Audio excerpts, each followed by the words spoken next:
origem do ser humano? Essa é uma questão que gera dúvida em muita gente. Você sabe me dizer como que surgiu o ser humano?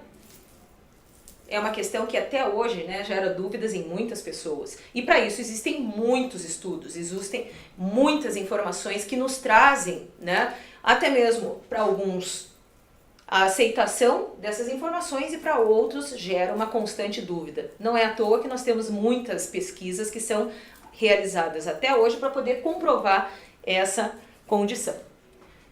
Você sabe me responder de onde nós viemos, como nós viemos e quem nós somos? Vamos lá então. Para a origem do ser humano, nós vamos usar duas informações que são explicações tidas através de muito estudo, baseadas no criacionismo e no evolucionismo. Com certeza uma delas você já ouviu muito falar. Nós vamos conhecer um pouquinho de cada uma delas a partir de agora. Teoria criacionista, que é até a mais conhecida, vamos entender dessa maneira. Essa teoria criacionista, ela defende que a vida e toda a matéria existente são resultados da ação direta de quem? De um ser supremo, de um criador, de um Deus supremo, né? A versão, ela é uma versão cristã do criacionismo, né? Tá na Bíblia, no primeiro livro chamado Gênesis. Então, quem já estudou a Bíblia ou quem frequenta, né, igreja, sabe dessas informações porque essas são as mais discutidas e difundidas na nossa formação, na nossa história. Tá? O criacionismo aqui, que é aquela que nos conduz à origem do ser humano. Nós temos aqui uma obra bastante importante, né, desse detalhe aqui, do encontro, né, entre o ser humano e Deus, né, a criação de Adão, que é o primeiro homem, tá? Na pintura do artista Michelangelo aqui, uma pintura feita do século XVI, bem posterior ao período que nós vamos estudar, tá? Mas é a ideia do que? Principalmente dessa construção do ser humano, da criação deste homem. Entendido aqui então? Primeira versão criacionista é aquela versão que você vai encontrar na Bíblia, é aquela versão que está sendo difundida, obviamente, né, na história cristã, da criação do homem, no livro Gênesis. A segunda. Essa é um pouquinho mais complexa porque não é aceita por todo mundo, mas ela é baseada em estudos científicos, obviamente, que é a chamada teoria evolucionista. O próprio termo já nos lembra, né, a questão da evolução. Existem pessoas que dizem, nós viemos do macaco, e tem pessoas que dizem, não, nós não viemos do macaco.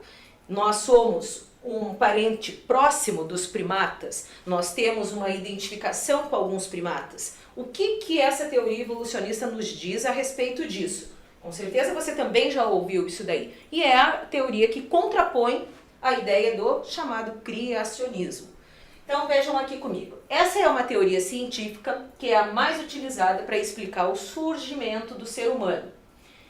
Ela é principalmente formulada a partir de estudos do século XIX e, logicamente, até hoje ela tem sido aprimorada.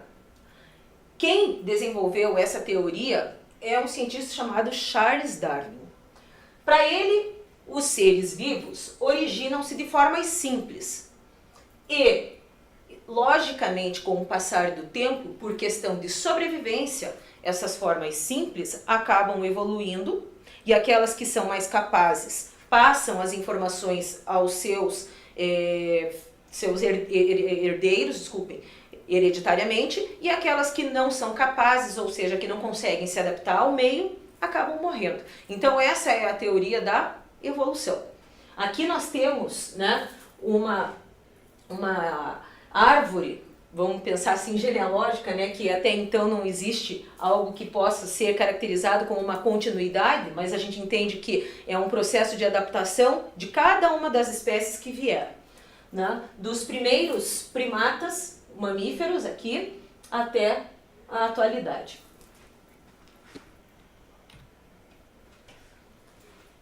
Para entender um pouquinho do que Charles Darwin nos disse, é preciso a gente entender essa questão da seleção natural, que eu falei rapidamente no slide anterior para você. Que é seleção natural? Primeiro, ao longo do tempo ocorreram alterações no ambiente. Isso daí você deve saber. Para quem já assistiu filmes, desenhos mesmo, né, como a própria Era do Gelo, a gente já viu que nós passamos por uma fase de glaciação, ou seja, que é o congelamento, né, das áreas oceânicas. Nós já vimos que houve, né, está havendo derretimento das geleiras. Então, essas são as mudanças climáticas. Obviamente que nós estamos falando de um processo de bilhões de anos atrás, onde essas alterações foram dando formas aproximadas do que nós temos hoje no planeta. Indivíduos que apresentavam características favoráveis à sobrevivência, nesses ambientes viviam mais tempo. Ao se reproduzirem, transmitiam as características aos seus descendentes. E agora, quem não se adaptava? Acabava morrendo. Como que funcionava? Primeiramente, numa área, né, digamos assim, de mata, que não fosse tão alta, de mata rasteira, o animalzinho vai lá, come, vai se alimentando, tá? Chega uma hora que há escassez. O que eles acabam fazendo? Buscando áreas onde ele possa buscar esse próprio alimento. Talvez as áreas onde ele vai buscar esse próprio alimento não sejam tão áreas tão rasteiras como a que ele já se baseava para poder manter, digamos assim, a sua sobrevivência. Ele começa a adotar um pouquinho mais, né, de esforço, elevando-se um pouquinho mais para poder fazer o quê? Se alimentar de frutos que estejam um pouquinho mais alto do que ele estava acostumado. Então, essa característica, segundo a seleção natural, faz com que o ser vivo comece a se adaptar ao meio. E essa adaptação que ele faz para a sobrevivência, ele vai transmitir para os seus filhos. E nessa imagenzinha aqui, ó, tá representando justamente isso que eu acabei de falar para você, né? No caso aqui, uma girafa, dizendo que a girafa tinha um tamanho talvez mediano e com a necessidade de se alimentar usando o topo das árvores, ela foi fazendo o quê? Esticando. Ela foi evoluindo. E os seus herdeiros acabaram recebendo, então, essa característica mais, né, de pescoços mais longos, né, de elevação. E quem não conseguia se alimentar? Animais que, de repente, não conseguiam ter essa mesma destreza das girafas, não se alimentavam e acabavam morrendo, ou seja, entrava na extinção das espécies. Isso é a seleção natural. Essa é a questão, principalmente da sobrevivência, que é o que conduziu o ser humano até hoje. Aqui nós estamos trabalhando, né, uma ilustração básica a respeito dessa sobrevivência. Básico, simples, entendido essa questão, né? Teoria evolucionista, teoria criacionista. Vamos partir para uma atividade aqui. Essa atividade você vai encontrar no aplicativo. Responda essa atividade agora comigo aqui, eu vou dar um tempinho para você pensar. No aplicativo você pode responder e a gente já vai considerar certo ou errado a questão que você colocou. Acompanhe aqui comigo. O meio ambiente cria a necessidade de uma determinada estrutura em um organismo. Este se esforça para responder a essa necessidade. Como resposta a esse esforço, há uma modificação na estrutura do organismo. Tal modificação é transmitida aos seus descendentes. E daí? Esta definição aqui é uma questão adaptada, né, essa informação é adaptada porque foram tiradas algumas partes do texto, mas essa frase aqui inicial, ela está relacionada a uma dessas duas teorias que eu acabei de comentar com vocês. Qual é a teoria defendida aqui? Evolucionista ou criacionista? Então, o texto vai sintetizar principalmente as ideias baseadas na proposta letra A, fixismo, letra B, darwinismo ou letra C, criacionismo. Vou dar um tempinho para você pensar aí e a gente já volta.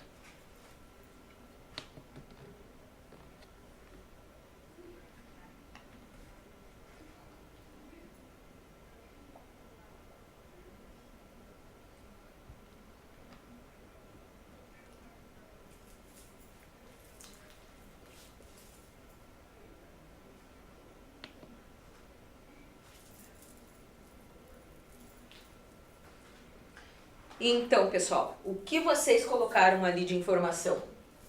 Fixismo darwinismo ou criacionismo? Retomando aqui, ó.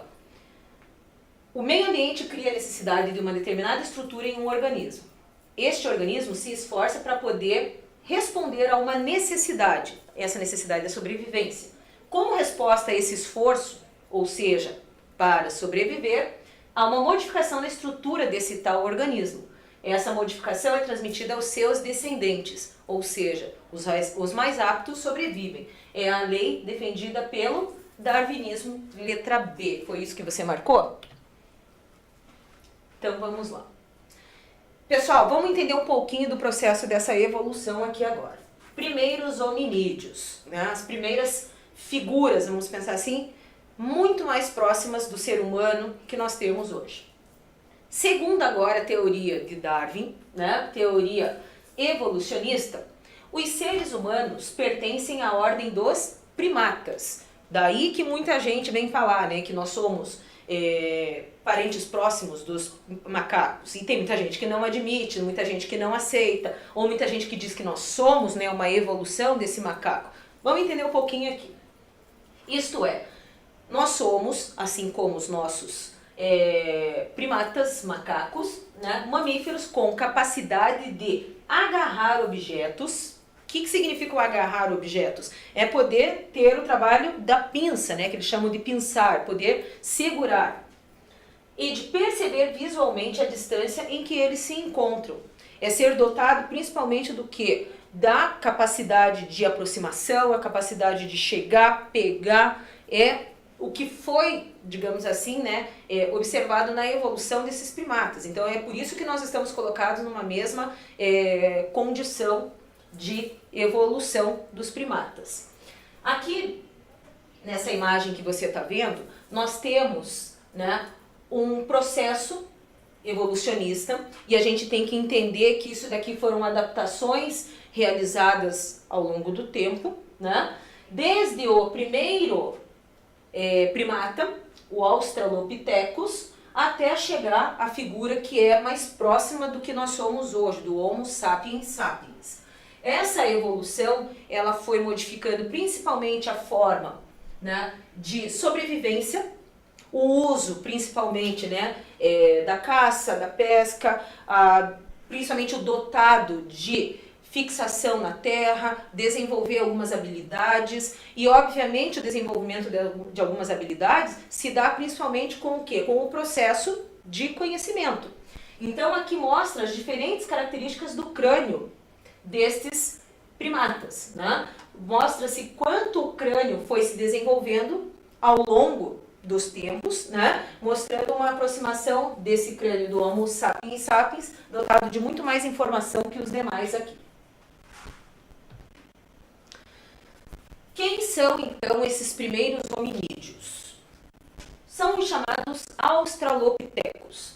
Os Australopithecus representaram os primeiros hominídeos. Viveram na África do Sul, na África Oriental, entre 4 e 2 milhões de anos atrás. O volume craniano do gênero Australopithecus, como a gente viu na imagem anterior, é semelhante ao dos sísmios, 500 centímetros cúbicos, pequenininho, né? Acredita-se que não havia tanta inteligência por causa do tamanho do cérebro. Porém, ele já tinha alguns caracteres humanos, né, muitas feições muito parecidas com o ser humano hoje, como a própria bacia larga, né, em forma de cesto, o próprio quadril, a dentição com incisivos largos, né, muito mais próximo do ser humano, e as mãos não eram usadas para locomoção, não é aquela característica, né, do quadrúpede, de andar de 4 pernas, né? Ou até mesmo, né, usar a própria mão de forma curvada para poder se locomover. Ele já está usando a coluna um pouquinho mais ereta. Não chega a ser totalmente alinhada, mas ele já consegue se equilibrar sobre 2 pés.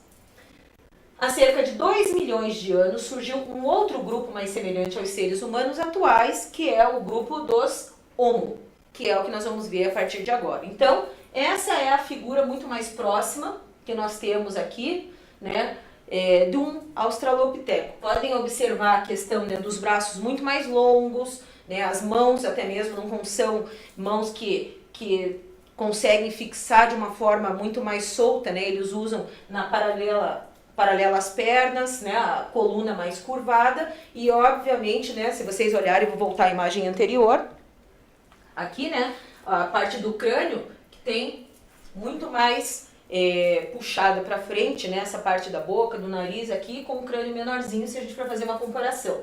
Então, a partir do Australopithecus entram os demais primatas, aqui ó, o Homo habilis, que o próprio nome já diz, já vai dotado de habilidades, já vai conseguindo, né, se desenvolver um pouquinho mais. O Homo erectus, que já tem a coluna um pouquinho mais ereta, já consegue, né, firmar com muito mais facilidade sobre 2 pés, já usa alguns instrumentos que facilitam, né, a sobrevivência dele. O Homo sapiens sapiens, né, que é o homem de Neandertal, que nós vamos ver mais pra frente, que não é a figura similar ao que é o ser humano hoje. E o Homo sapiens sapiens é a adaptação desse Neandertal, que é o que nós temos hoje. Então nós temos uma classificação aqui em título de curiosidade para vocês, na ciência, provavelmente, né, nas ciências, né? Você já deve ter visto isso, senão você vai aprender com a tua professora, o teu professor de ciências. Qual é a classificação dessa espécie humana que nós pertencemos? A ordem é chamada primata, nós vamos ter uma subordem, né, Anthropoidea, a superfamília é Hominoidea, a família é Hominídea, desculpa, perdão, falei errado aqui, né? Hominoidea, Hominídea, o gênero é o gênero Homo, a espécie que nós pertencemos é a do Homo sapiens, opa, deu um probleminha, e a nossa subespécie do Homo sapiens sapiens. É interessante, se você quiser dar uma copiada rapidinha nessa informação aqui, vou dar um tempinho para você.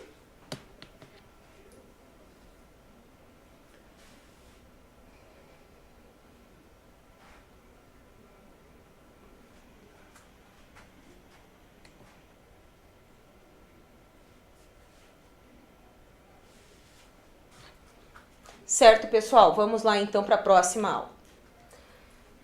Homo sapiens sapiens. Não vai ser trabalhado aqui nessa aula, né, todas essas estruturas evolutivas, né, dos primatas, até porque, para título de conhecimento, o que importa agora para nós é chegarmos diretamente nessa figura muito mais próxima do que nós somos, né, o Homo sapiens sapiens.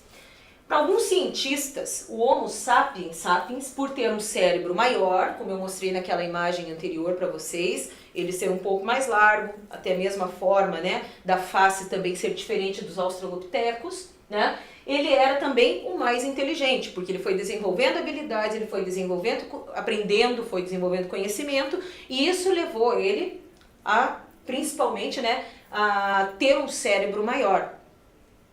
Foi graças à sua inteligência que ele desenvolveu a fala, né? O comunicar-se, que até então era algo sem expressar algumas palavras, né? Era somente com base de som. Então aqui nós já vamos ter o quê? A fala.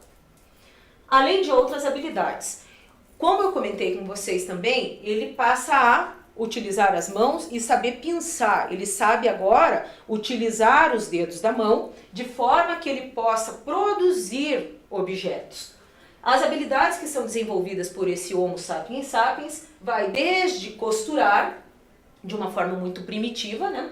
Tocar, esculpir, desenhar, e com isso, com todas essas habilidades, ele conseguiu chegar até a sobrevivência, ele conseguiu levar esse conhecimento e, obviamente, o aprimoramento dele tem sido feito até hoje. Atualmente, aceita-se que a evolução dos homens não ocorreu de uma forma linear, né? Como aquela linhazinha que eu mostrei para vocês ali, né? Primeiro ele tinha o formato do Australopithecus, depois ele virou o Homo habilis, depois o Homo erectus, não é dessa maneira. O que nós temos para poder destacar? Que cada espécie de hominídeo, de cada um daqueles que a gente viu, construiu uma história. Cada um deles teve um período, cada um deles dotou de informações, cada um deles acabou desenvolvendo características que foram aprimoradas por outras. Não significa necessariamente que houve a inexistência de um deles para poder começar a existência de outro. O que explica essa questão é que cada um deles teve a sua história, cada um deles fez parte desse período da história. Então, não há indícios de que uma espécie gerou outra. Não, a gente tem indício do quê? De que houve adaptação e de que eles não, né, que um morreu para que o outro possa surgir. Então, os cientistas ainda não conseguiram fazer uma árvore genealógica completa de cada espécie, né? É um trabalho muito árduo. Quando a gente fala nessa questão da pré-história, pessoal, é até importante, eu vou destacar aqui. Quando a gente fala pré-história, a gente entende o quê? Que é antes dessa história, ou seja, antes da escrita. A partir do momento que a gente desenvolve a escrita, é que começa a história. Hoje, de uma forma bastante errônea, vamos entender assim, não se tem falado mais da questão da pré-história, mas sim do que? De uma história, né, das cavernas, né, uma idade anterior à antiga. Porque nós tivemos o maior conhecimento, é o maior período da história já existente para a humanidade. Então dizer a pré-história, porque não é a parte que compõe a história, nós estamos colocando de uma forma errada. Então a pré-história faz parte de toda a história. Essa denominação hoje tem sido contestada por muitos historiadores, apesar de que ainda existe, né, uma certa definição dessa maneira. Tá? Mas a gente precisa compreender justamente isso que eu acabei de falar para vocês. Que cada uma das espécies que viveu, né, num período anterior à consolidação, né, do homem enquanto criador, enquanto agricultor, tem um processo, obviamente, aí da sua construção histórica. Tranquilo até aqui, pessoal? Vamos para o próximo lá, então. Então, repetindo aquela imagem, tá? E o porquê que a gente não entende como sendo linear, justamente por quê? Porque muitas dessas espécies se